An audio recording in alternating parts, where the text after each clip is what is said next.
Thorian Reese smiled brightly and pulled Xavier into the meeting room with an unusually enthusiastic attitude. On the other hand, Xavier looked confused and somewhat unprepared. Before entering the door, he had already imagined many scenarios of meetings between the two parties. For example, if Thorian Reese ignored him, or looked indifferent, or acted arrogantly, he could accept it, and even prepared for it. After all, according to rumors, Thorian Reese is a devil who can do anything. But unfortunately, the other party not only did not make things difficult for us, but instead showed a warm, welcoming attitude, which was really puzzling. As the saying goes, when something is out of the ordinary, there must be something wrong. He really doesn't know what the other party is up to. "Someone come! Serve the tea!" After inviting Xavier to his seat, Thorian Reese hurriedly asked the servant to serve tea. It is a top-grade spiritual tea produced in West Lacosia. It is not sold to the public and is exclusively used by senior officials. The black market price is almost 1 million, and it is in short supply. Compared with the tea Quinn drank before, it is obviously several grades higher. When the tea is brewed, the aroma hits his nose and quickly spreads throughout the meeting hall. Just taking a sip will make you feel refreshed.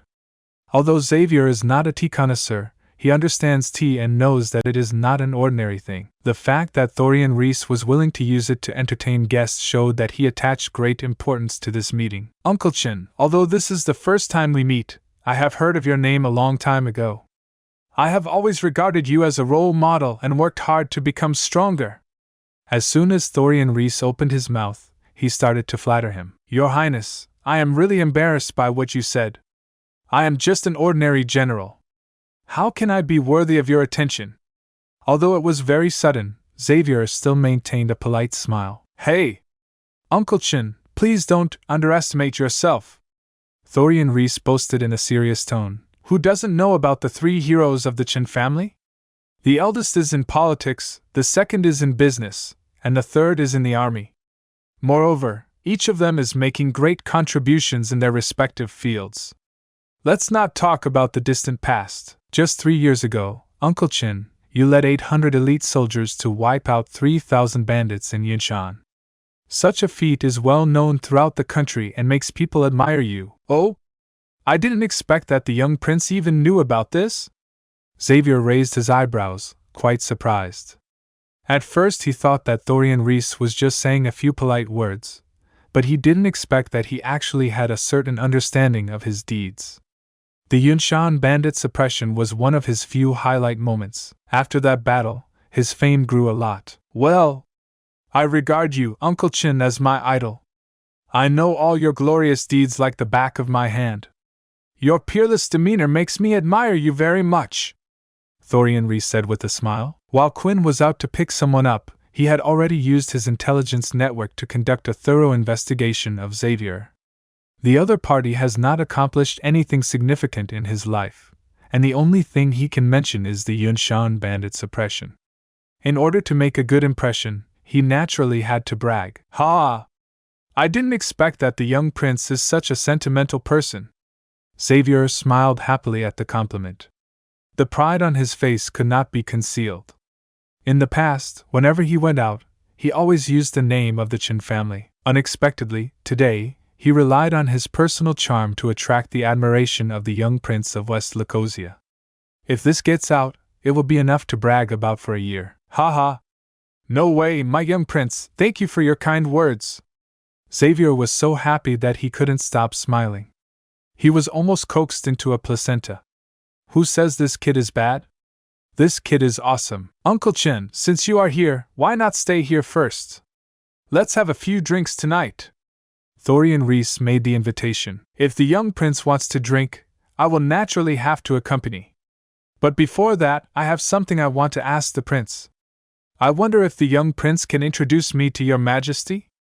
Although Xavier was flattered by the praise, he still did not forget the purpose of his coming here. "Uncle Chin, if it's anything else, I can agree to it directly, but I'm afraid this matter is not possible."